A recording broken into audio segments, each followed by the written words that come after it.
मीरा भाईंदरमध्ये अमराठी व्यापाऱ्याला मनसैनिकांनी चोप दिल्यानंतर व्यापारी मोर्चा आणि प्रत्युत्तरात झालेल्या मनसेच्या मराठी भाषा मोर्चामुळे मीरा भाईंदर चांगलंच चर्चेमध्ये आलं। आज राज ठाकरे स्वतः मीरा भाईंदरच्या दौऱ्यावर जाणार आहेत। आज मीरा भाईंदरमध्ये पोहोचण्याआधी ठिकठिकाणी राज ठाकरे यांचं स्वागत केले जाणार आहे।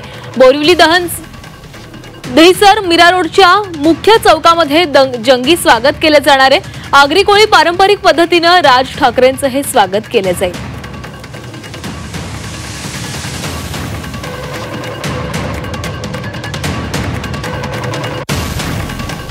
बोरिवली दहिसर मीरा रोडच्या मुख्य चौकामध्ये जंगी स्वागत केले जाणार आहे। आगरी कोळी पारंपरिक पद्धतीने राज ठाकरे यांचं स्वागत केले जाईल। आज राज ठाकरे स्वतः मीरा भाईंदरच्या दौऱ्यावर येणार आहेत आणि याच दौऱ्याची सभेची जय्यत तयारी देखील करण्यात आलेली आहे आणि राज ठाकरे मीरा भाईंदरमध्ये येण्याआधी ठिकठिकाणी त्यांचं स्वागत केले जाणार आहे आणि याच स्वागताची देखील जय्यत तयारी कार्यकर्त्यांकडून करण्यात आलेली आहे। राज ठाकरे सभा देखील घेणार आहेत आणि जे मनसैनिकांनी मीरा भाईंदरमध्ये मीरा रोड इथं आंदोलन केलेलं होतं ते आंदोलन यशस्वी झाल्यानंतर एक कौतुकाची थाप देण्यासाठी राज ठाकरे या ठिकाणी येत असल्याचं देखील बोललं जातंय। आणि याच संदर्भात अविनाश जाधव यांच्याशी बातचीत केलेली आहे, आमच्या प्रतिनिधींनी पाहूयात। अविनाश जाधव सध्या आपल्या सोबत आहेत। अविनाशजी, खरं तर मीरा भाईंदरचा मोर्चा आणि अविनाश जाधव हे नाव आता वेगळं होऊ शकत नाहीये, कारण त्या मोर्चामध्ये अगदी पहाटे तुम्हाला ताब्यात घेण्यात आलेलं होतं आणि त्याच्यानंतर जी परिस्थिती झाली ती संपूर्ण महाराष्ट्राने बघितलेली आहे। आज या मोर्चाचं नियोजन कसं आहे आणि आम्ही ऐकतोय की ठिकठिकाणी राज ठाकरेंचं जंगी स्वागत होणार आहे। राज ठाकरेंचं मीरा भाईंदरमध्ये जंगी स्वागत याला एक वेगळा राजकीय अर्थ आहे। मला असं वाटतंय की सन्माननीय राजसाहेबांचे जंगी स्वागत आणि मोठमोठ्या सभा या महाराष्ट्राला काही नवीन नाही आहेत, परंतु मीरा भाईंदरचा हा विषय थोडासा वेगळा आहे। मागच्या काही वर्षापासून मीरा भाईंदरमध्ये इथल्या राजकीय नेत्यांनी एक वातावरण तयार केलेलं आहे की मीरा भाईंदरमध्ये मराठीचा टक्का कमी आहे, इथे मराठी चालत नाही, इथे हिंदी भाषा चालते, असं एक वातावरण काही नेत्यांकडनं करण्यात आलं होतं आणि त्याचा एक राग बऱ्याच वर्षापासून मीरा भाईंदरमधल्या मराठी लोकांमध्ये होता। आज तो राग 8 तारखेला मोर्चाच्या रूपाने बाहेर पडला आणि त्या मराठी माणसाला एक प्लॅटफॉर्म उभं राहिलं की आम्ही जर सन्माननीय राजसाहेबांसोबत उभे राहिलो तर आमच्यावर अन्याय होणार नाही। सो त्याच्यानंतर जो मोर्चा झाला आणि आज जर तुम्ही पाहाल तर आज देखील या सभेला मीरा भाईंदरमधली लोक ही प्रचंड मोठ्या प्रमाणात येतील याची आम्हाला खात्री आहे। नक्की, पण राज ठाकरेंचं स्वागत कशा पद्धतीने, आगरी कोळी पद्धतीने हे स्वागत होणार असं ऐकतो आम्ही। इथले आगरी कोळी समाजाची जी काही लोक आहेत ते काल माझ्याकडे आली होती आणि त्यांचं असं मत होतं की आम्हाला पहिल्यांदा कोणीतरी जाणीव करून दिली की हे शहर आमचं आहे, सो आम्हाला सन्माननीय राजसाहेबांचं स्वागत करायचं आहे। ते लोक या व्यासपीठावर त्यांचं स्वागत करणार आहेत। नक्कीच आणखी काही पदाधिकारी इथे आहेत। संदीप देशपांडे सुद्धा या मंचाची पाहणी करतायत। मीरा भाईंदरमध्ये आलेला आहात आणि आम्ही बघतोय की दुकानांच्या पाट्या सगळ्या मराठीमध्ये आहेत। बरेचसे लोक मीरा भाईंदरमधले मराठीतच बोलण्याचा प्रयत्न करतायत, व्यापारी सुद्धा। काय म्हणायचं याला, हा परिणाम आहे मनसेच्या आंदोलनाचा? निश्चित हा मराठी माणसाच्या विजयाचा परिणाम आहे असं मी म्हणेन। ज्या पद्धतीने काही लोकांनी माज दाखवायचा प्रयत्न केला त्यांचा माज उतरवण्याचं काम मीरा भाईंदरमधल्या महाराष्ट्रातल्या मराठी माणसांनी केलं। आता सगळ्यांना मराठी प्रेमाची वाटते, आपली भाषा वाटते। मला वाटतं हाच विजय आणि हेच आम्ही प्रेमाने सांगत होतो। राज ठाकरे आज जेव्हा मीरा भाईंदरमध्ये येतील तेव्हा त्यांचं वेगवेगळ्या ठिकाणी वेगवेगळ्या पद्धतीने स्वागत होत आहे। या स्वागताची वैशिष्ट्य काय आहे, साधारणतः कार्यक्रमाची रूपरेषा काय आहे, नियोजन कसं आहे? मला वाटतं याच्याबद्दल जास्ती माहिती तुम्हाला अविनाश जाधव देऊ शकतील, पण आज ते मुंबईतनं इथे मीरा रोड भाईंदरला येणार आहेत तर ठिकठिकाणी आमचे विभागाध्यक्ष असतील, तिकडचे लोक असतील, यांना साहेबांचं स्वागत करायचं आहे, त्यांचं स्वागत ते तिथे करतीलच। नक्की आज मीरा भाईंदरमधून राज ठाकरेंच्या भाषणातून मनसैनिकांना सुद्धा काय अपेक्षित आहे आणि अर्थातच महाराष्ट्रासाठी काय मिळेल? मला वाटतं राजसाहेबांचं भाषण हे मराठी माणसाला नेहमी ऊर्जा देणारं असतं।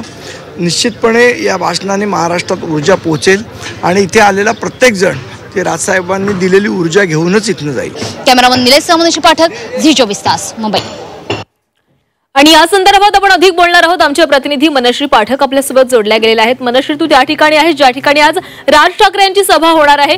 मराठी अस्मितेच्या मुद्द्यावरूनच मनसैनिकांनी ते आंदोलन केलेलं होतं आणि त्याच आंदोलनानंतर एक कौतुकाची थाप देण्यासाठी आज राज ठाकरे त्या ठिकाणी पोहोचतात। मनसैनिक तर उत्साही दिसत आहेत, पण मराठी जनता देखील उत्साही आहे। काय सध्या तिथे वातावरण दिसतंय? मी ज्या भागात सध्या आहे हे आहे मीरा रोड मधलं नित्यानंद नगर असं या परिसराचं नाव आहे। या ठिकाणी जर आजूबाजूच्या या संपूर्ण परिसरावर जर तुम्ही एक नजर टाकली तर आपल्याला लक्षात येईल की बरीचशी दुकानं आहेत, ज्याला एक बाजारपेठ आपण म्हणू शकतो तशा पद्धतीची बाजारपेठ असल्यासारखी दुकानं आजूबाजूला आहेत आणि भर रस्त्यामध्ये राज ठाकरेंची ही सभा आहे। ज्या ठिकाणी राज ठाकरेंची सभा होती त्याच मंचावर सध्या मी आहे आणि माझ्या समोर जर तुम्ही बघाल तर मीरा भाईंदरचं विधानसभा कार्यालय जे नवं कोरं कार्यालय मनसेचं तयार झालेलं आहे त्याचं उद्घाटन सुद्धा आज राज ठाकरे त्यांच्या हस्ते करणार आहेत। इतकंच नाही तर राज ठाकरेंचं आज जंगी स्वागत मीरा रोडमध्ये पोहोचण्यापूर्वी सुद्धा आणि मीरा रोडमध्ये पोहोचल्यानंतर सुद्धा होणार आहे। मीरा भाईंदरमधला जो मुख्य चौक आहे त्या ठिकाणी तर मोठं स्वागताची तयारी मनसैनिकांनी केलेली आहे। पुष्पवृष्टी होईल, त्यासोबतच मोठी बाईक रॅली सुद्धा निघेल। इतकंच नाही तर आगरी कोळी पद्धतीने पारंपरिक पद्धतीने राज ठाकरेंचं स्वागत होईल। मात्र या संपूर्ण कार्यक्रमाला एक राजकीय अर्थ सुद्धा आहे। एकीकडे आपण बघितलं की काही दिवसांपूर्वी उद्धव ठाकरेंनी काल परवामध्येच मुख्यमंत्री देवेंद्र फडणवीसांची भेट घेतलेली होती आणि त्यांना हिंदी भाषा सक्तीची का नको अशा आशयाचं एक पुस्तिका सुद्धा त्यांना दिलेली होती की त्यांनी त्याचं वाचन करावं आणि आमची भूमिका समजून घ्यावी। राज ठाकरेंनी सुद्धा सरकारने आमच्यावर हिंदी भाषा लादू नये असं वारंवार सांगितलं आणि त्यानंतर मीरा भाईंदरमध्ये जी आंदोलनं झाली, विशेषतः मनसेचं जे आंदोलन झालं त्याला रोखण्याचा प्रयत्न झाला आणि त्यानंतर पुन्हा एकदा आंदोलन झालं। त्यामुळे मनसैनिकांना एक शाबासकीची थाप देण्यासाठी म्हणून तर राज ठाकरे येतातच आहेत। मात्र राज ठाकरेंचं मीरा भाईंदरमध्ये जंगी स्वागत होणं, मोठी पुष्पवृष्टी होणं, बाईक रॅली निघणं याला एक वेगळा राजकीय अर्थ सुद्धा आहे की मीरा भाईंदरमध्ये ज्या ठिकाणी सर्वाधिक टक्का लोकसंख्येचा हा अमराठी आहे त्या ठिकाणी जर राज ठाकरेंचं स्वागत होत असेल तर त्याला निश्चितपणे राजकीय अर्थ आहे असं म्हणावं लागेल। आणि म्हणूनच माझ्या मागे जे व्यासपीठावरचं बॅनर तुम्ही बघता आहात तिथे सुद्धा राजसाहेब ठाकरे यांचं मीरा भाईंदर शहरामध्ये हार्दिक स्वागत एवढंच लिहिलेलं हे बॅनर आहे। त्याच्यामुळे राज ठाकरे निवडणुकीच्या व्यतिरिक्त सभा घेण्याकरता म्हणून जेव्हा मीरा भाईंदरमध्ये येतात तेव्हा मनसैनिकांमध्ये तर उत्साह असतोच, ते काय बोलणार आहेत याकडे उत्साह असतो आणि सगळ्यात महत्त्वाचं आज राज ठाकरेंचं भाषण याकरता सुद्धा महत्त्वाचं आहे कारण काल जो विधान भवनामध्ये राडा झालेला आहे त्याविषयी सविस्तर पोस्ट राज ठाकरेंनी केलेलीच आहे। मात्र आपल्या भाषणात सुद्धा राज ठाकरे काही फटकारे आता ओढणार का, या संपूर्ण परिस्थितीवर भाष्य करणार का याकडे सुद्धा आता महाराष्ट्राचं लक्ष आहे।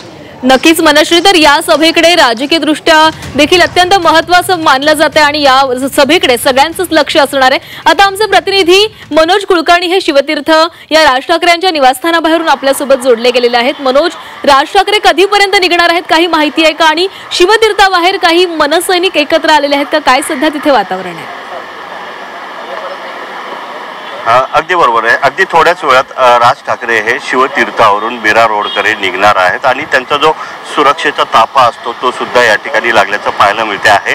तर राज ठाकरे यांच्यासोबत जे नेते आहेत, बाळा नांदगावकर असतील, नितीन सरदेसाई असतील, अभिजित पानसे आहेत, हे सगळे या ठिकाणी पोहोचलेले आहेत आणि यानंतर ते सगळेजण पुढच्या 10 ते 15 मिनिटांमध्ये मीरा रोडसाठी निघणार असल्याची माहिती समोर येते आहे। सगळ्यांनाच उत्सुकता लागलेली आहे की मीरा भाईंदरमध्ये जो काही प्रकार घडला होता त्याच्यानंतर राज ठाकरे काय बोलणार आहेत याकडे सुद्धा सर्वांचं लक्ष लागलेलं होतं आणि त्याच अनुषंगाने आता हे नेते सुद्धा सोबत असल्यामुळे या नेत्यांचं आधी भाषण होणार का हे पाहणं महत्त्वाचं ठरणार होतं। परंतु नेते सोबत असल्यावर आता याचं भाषण होणार नाही तर राज ठाकरे यांचंच भाषण होणार आहे आणि राज ठाकरे नेमकं काय बोलतात आणि मीरा भाईंदरमधल्या असतील किंवा एकंदरीतच ज्या ठिकाणी कमी मराठी भाषिक आहेत त्यांना काय संदेश देतात हे पाहणं महत्त्वाचं ठरणार आहे। नक्कीच मनोज, तर या संपूर्ण दौऱ्याकडे आपलं असंच लक्ष असणार आहे। पण तुर्तास मनोज आणि मनश्री, धन्यवाद तुम्ही दिलेल्या सविस्तर माहितीसाठी।